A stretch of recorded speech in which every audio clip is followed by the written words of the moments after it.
মেঘ, আমার একটা ইম্পর্টেন্ট কল এসেছে, তুমি 2 মিনিট গাড়িতে বসো, আমি একটু কথা বলে আসছি। কথাটা বলে আহান মেঘকে আর কিছু বলার সুযোগ না দিয়ে গাড়ি থেকে নেমে বাইরে গেল। আর মেঘ প্রকুশকে আহানের যাওয়ার দিকে তাকিয়ে রইল। প্রায় 5 মিনিট পর আহান আবার এসে দ্রুত গাড়িতে উঠে গাড়ি স্টার্ট দিল। মেঘ তাকিয়ে দেখলো আহানের চোখে মুখে স্পষ্ট ভয় এবং আতঙ্কের ছাপ ফুটে উঠেছে। আহানকে এতটা ভয় পেতে দেখে মেঘ ভীষণ চিন্তায় পড়ে গেল, কারণ আহান সহজে কোনো জিনিসকে ভয় পায় না বলেই চলে। মেঘ চিন্তিত সুরে আহানকে উদ্দেশ্য করে বলল, আপনাকে এমন লাগছে কেন? কিছু কি হয়েছে? আহান জোরপূর্বক একটা হাসি দিয়ে বলল, না, কি আবার হবে, সবকিছু একদম ঠিক আছে।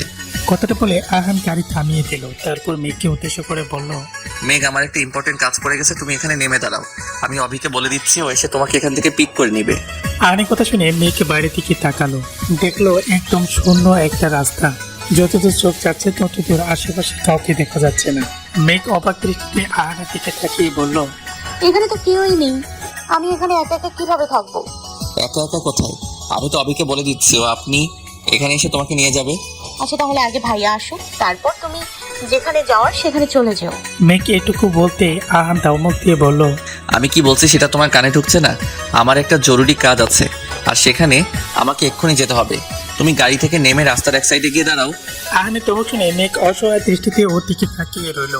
আহান মুখ থেকে একটা বিরক্তকর চু শব্দ উচ্চারণ করে নিজেই গাড়ি থেকে নামলো।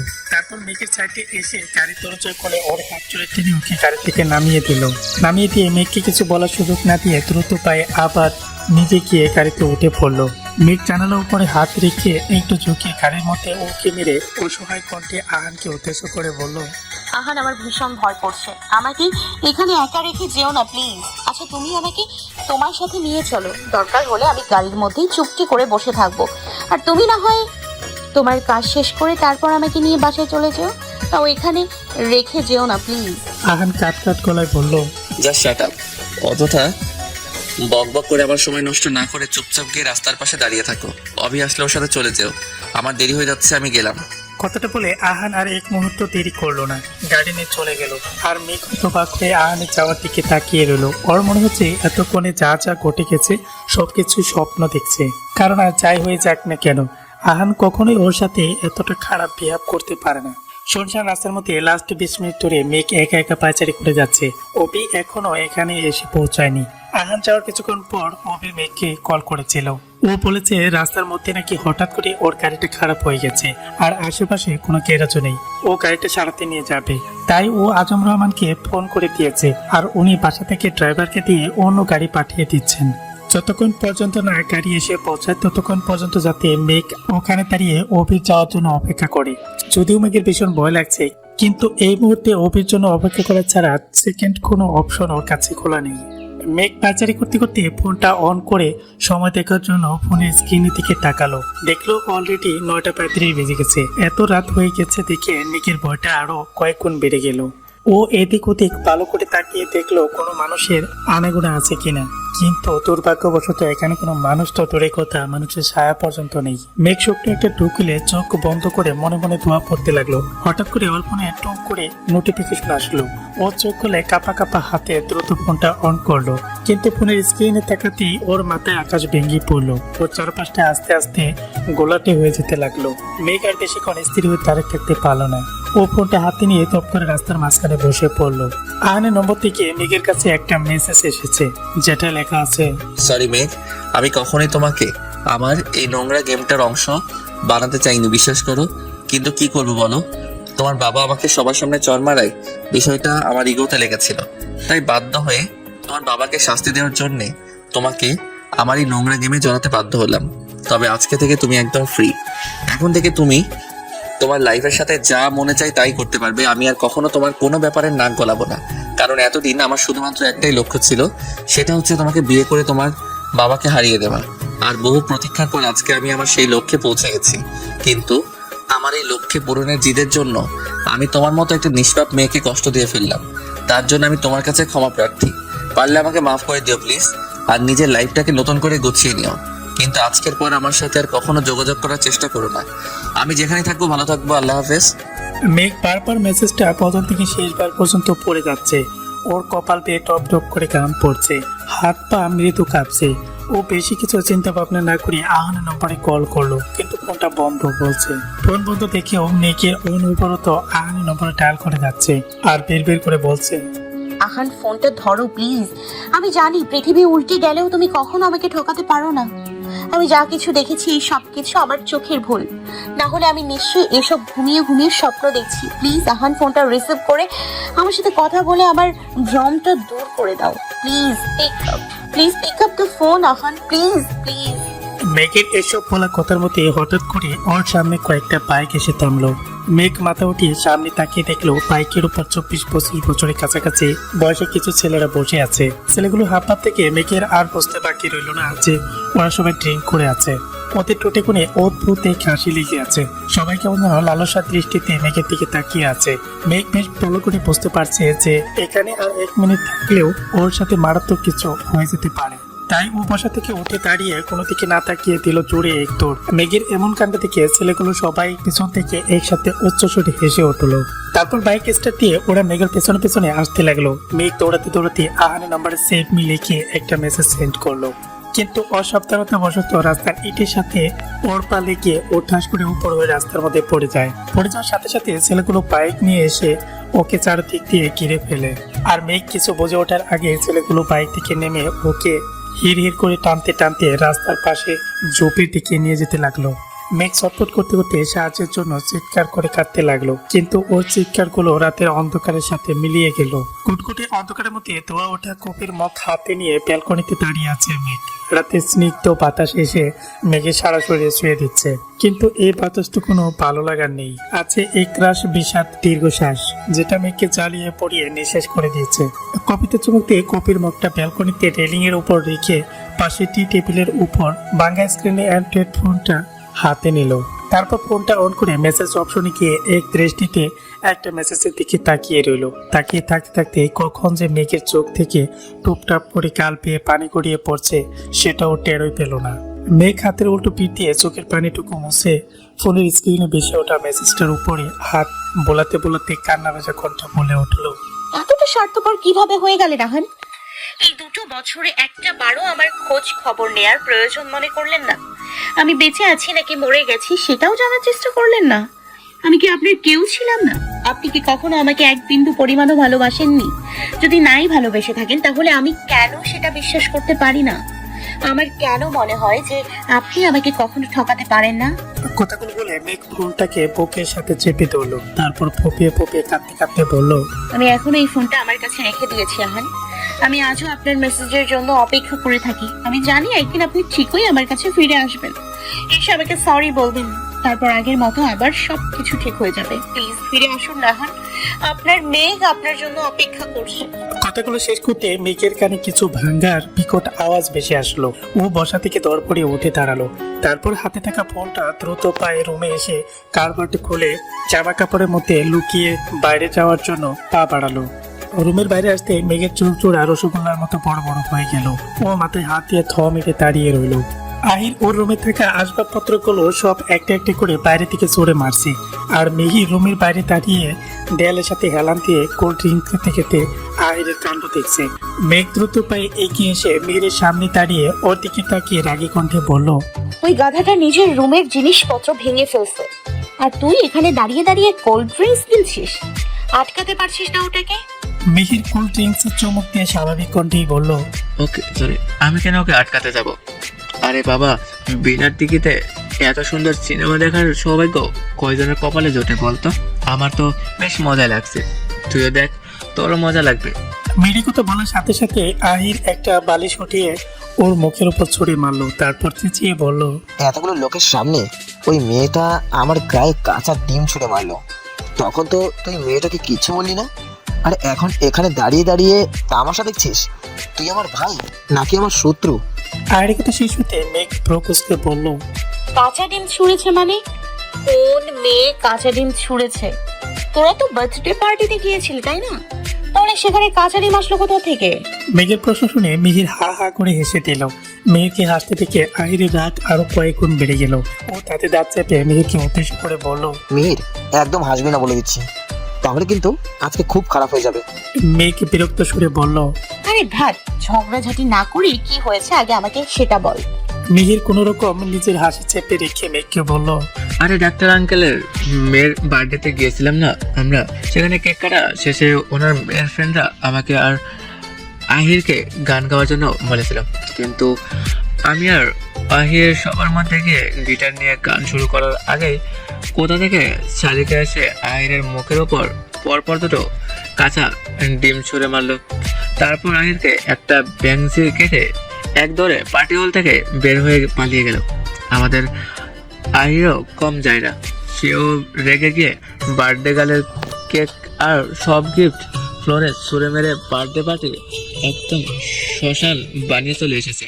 মেয়ের কথা শুনে মেঘ অবাক কণ্ঠে বলে উঠল। মেঘের হাসতে হাসতে বলল।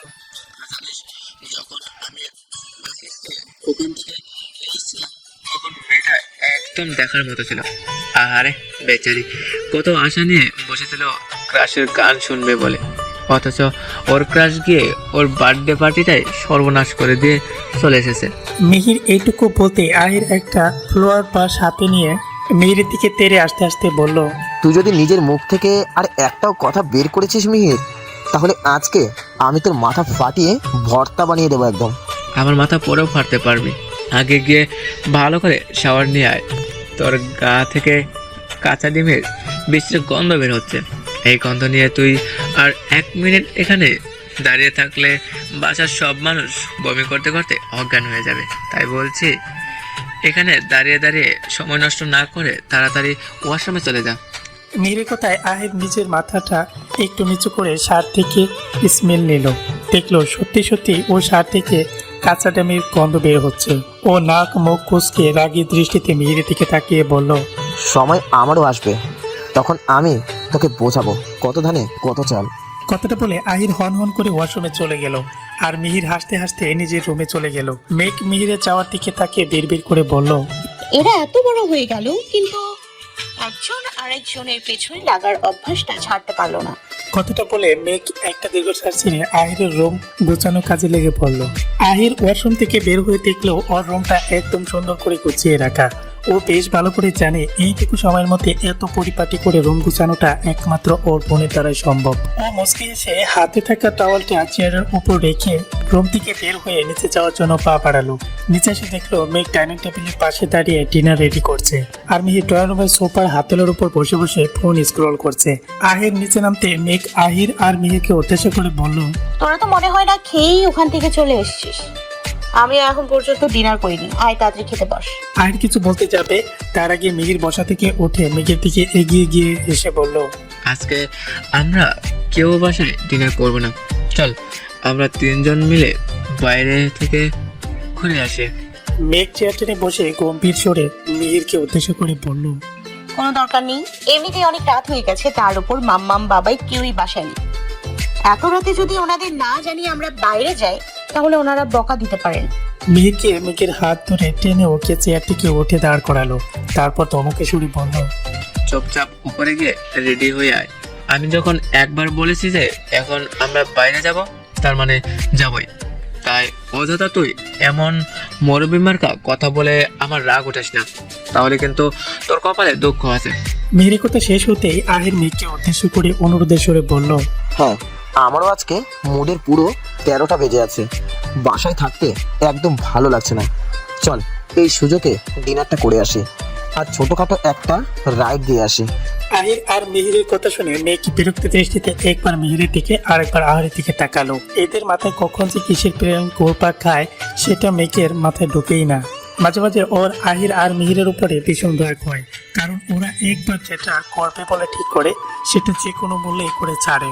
আর ওদের এই অদ্ভুত বায়না ঝামেলা পোহাতে হয় মেঘকে।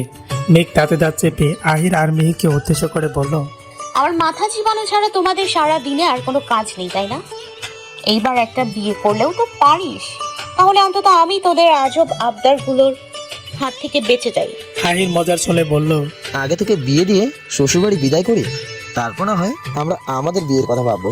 পুরো কথাটা বলার আগে আহির কিছু একটা মনে করে দাঁত দিয়ে নিজের জিভটা কাটালো। তারপর মেঘের দিকে তাকিয়ে দেখলো মেঘের মুখটা একদম কালো অন্ধকারে ঢেকে গেছে। আহির মাথাটা নিচু করে চোখ জোড়া বন্ধ করে ফেললো। মুহূর্তের মধ্যে ড্রয়িং রুমের পরিবেশটা একদম থমথম হয়ে গেল। মিহির কিছু না বলে হন হন করে হেঁটে বাসার বাইরে চলে গেল। আহিরও মিহিরের পেছনে পেছনে বাইরে চলে গেল। মেঘ চাপা একটা দীর্ঘশ্বাস ফেলে ধীর পায়ে সিঁড়ি পেয়ে উপরে চলে আসলো। সকাল সকাল রেডি হয়ে তাড়াহুড়া করে নিচে নামতে মীরা রহমান এসে মেঘের সামনে দাঁড়ালো। মীরা রহমানকে গম্ভীর মুখে নিজের দিকে তাকাতে দেখে মেঘকে প্রকোজকে ওনার দিকে তাকালো। উনি কিছুটা রাগে সুরে মেঘকে উদ্দেশ্য করে বললেন, একটু সময়ের জন্য বাড়িতে ছিলাম না, সেই সুযোগে 3 ভাই বোন লাফাতে লাফাতে বাইরের খাবার ফেলে চলে গেছো। বাইরের উল্টোপাল্টা খাবার খেয়ে যদি তোমাদের পেট খারাপ হতো তখন কি হতো? মীরা রহমানের কথা শুনে মেঘ ঠোঁট ফুলিয়ে বলল, উফ মাম্মাম, আমরা কেউই বাচ্চা নই যে বাইরের খাবার খেলে আমাদের পেট খারাপ হবে। অযথা আমাদের নিয়ে টেনশন করাটা বন্ধ করো তো। মীরা রহমান চোখ ছোট ছোট করে বললেন, তোমরা বাচ্চাদের থেকেও ভয়ঙ্কর মা। তোমাদের থেকে যদি 2 বছরের 3টে বাচ্চাকেও আমাকে সামলাতে দেওয়া হতো তাহলেও আমার এতটা চিন্তা হতো না যতটা চিন্তা তোমাদের নিয়ে হয়। মেঘ ত্রস্ত হেসে বলল, রিয়েলি মাম্মা? তাহলে একটা কাজ করো, বাবাইয়ের সাথে মিলে নতুন করে আবার ফ্যামিলি প্ল্যানিং শুরু করো। তারপর দেখা যাবে তোমাকে আমরা বেশি জ্বালাই নাকি পিচ্ছিরা বেশি জ্বালাই। মেঘের কথা শুনে মীরা রহমান ওকে ধমক দিয়ে বলল, একটা থাপ্পড় দিয়ে তোর সব দাঁত আমি ফেলে দেবো। বজ্জাত মেয়ে, মুখে যখন যা আসে তখন তাই বলিস। যা টেবিলে গিয়ে খেতে বস। নো ওয়ে মাম্মাম, আমার এখন খেতে বসার জন্য একদমই টাইম নেই। আমাকে এক্ষুনি অফিসে যেতে হবে। আজকে বাইরের একটা কোম্পানির সাথে আমাদের জরুরি একটা মিটিং আছে। কথাটা বলে মীরা রহমানকে সাইড কাটিয়ে মেঘ দ্রুত পায়ে বাইরে চলে গেল। মেঘ যেতে মীরা রহমান রাগী কণ্ঠে বলে উঠলেন, বাহ, ইলিশ না খেয়ে চলে গেলেন।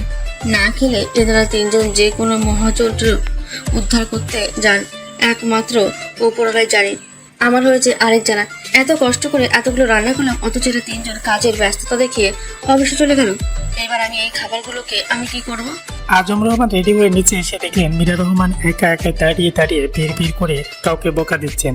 তাই উনি এগিয়ে এসে মীরা রহমানের সামনে দাঁড়িয়ে প্রকোজকে বললেন, এখানে দাঁড়িয়ে দাঁড়িয়ে একা একা কার সাথে কথা বলছো? আজম রহমানের প্রশ্ন শুনে মীরা রহমান চাচালো কণ্ঠে বললেন, আমার কপালের সাথে। আজম রহমান নিজের হাতে উল্টো পিঠে মীরা রহমানের কপালে ছুঁয়ে ঠোঁট চেপে এসে বললেন, তোমার কপাল আবার কথা বলা শুরু করলো কবে থেকে? কই আমাকে আগে বলনি তো?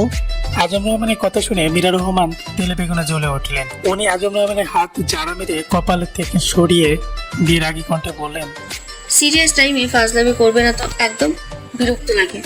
চাপ বাবা, আমি কি করলাম? তুমি অযথা আমার উপরে রাগ দেখাচ্ছ কেন? আমি কি করলাম মানে? তুমি তো সব করেছো। এই সব কিছু নষ্টের গোড়া একমাত্র তুমি।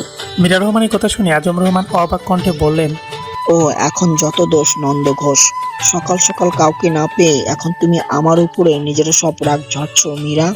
তোমার উপরে রাগ ছাড়বো না তো কার উপরে ছাড়বো? অফিসে এত স্টাফ থাকার পরেও তুমি আমার ছেলে মেয়ে 3টাকে দিয়ে গাধার মতো কাজ করো। কাজের চাপে 3টের একটাও টাইমলি খাওয়া দাওয়া করার সময় পাই না। সারাক্ষণ শুধু অনিয়ম করে। আজম রহমান মুখ পাকিয়ে বললেন, তোমার ছেলে মেয়েদের দিয়ে আমি কাজ করাবো? আমার ঘাড়ে কটা মাথা। ওরা আমার কথা শুনে নাকি কখনো? অফিসটাকে পুরোপুরি নিজেদের দখলে নিয়ে নিয়েছে। এখন ওরা যা বলে ওখানে সেটাই হয়। আমি নামি ওখানের চেয়ারম্যান মাত্র। আমাকে তো ওরা শপিজ বানিয়ে রেখেছে। অফিসের সময় হলে আমাকে নিয়ে গিয়ে চেয়ারের উপর বসিয়ে দেয়, আবার অফিস শেষ সময় হলে চেয়ার থেকে উঠিয়ে গাড়িতে বসিয়ে বাসায় পাঠিয়ে দেয়। এছাড়া আমার আর ওখানে কোনো কাজ নেই, বুঝছো? আজম রহমানের কথা শেষ হতে মীরা রহমান বিরক্তির দৃষ্টিতে ওনার দিকে কিছুক্ষণ তাকিয়ে থেকে কিচেনের দিকে চলে গেলেন। কারণ উনি জানেন ছেলে মেয়ের ব্যাপারে আজম রহমানকে কিছু বললে কখনোই কোনো লাভ হবে না। মেঘ আহির মিহির যাই করুক না কেন, আজম রহমান সবসময় ওদের সাপোর্ট করবেন, সেটা ভুল হোক বা সঠিক। ওদের ইচ্ছেটাকে আজম রহমান সবসময় সবার আগে প্রায়োরিটি দেয়। সকাল 10:30 প্রেজেন্টেশন রুমে পৌঁছে বারবার নিজের হাতের ঘড়ির দিকে তাকাচ্ছে মেঘ। বিরক্তিতে ওর কপালে বাজ পড়েছে। মেঘের পাশের চেয়ারগুলোতে বসে আছে আহির, মিহির সহ ওদের টিমের অন্যান্য মেম্বাররা, কিন্তু ওদের অপোজিট পাশের চেয়ারগুলো সব খালি পড়ে আছে।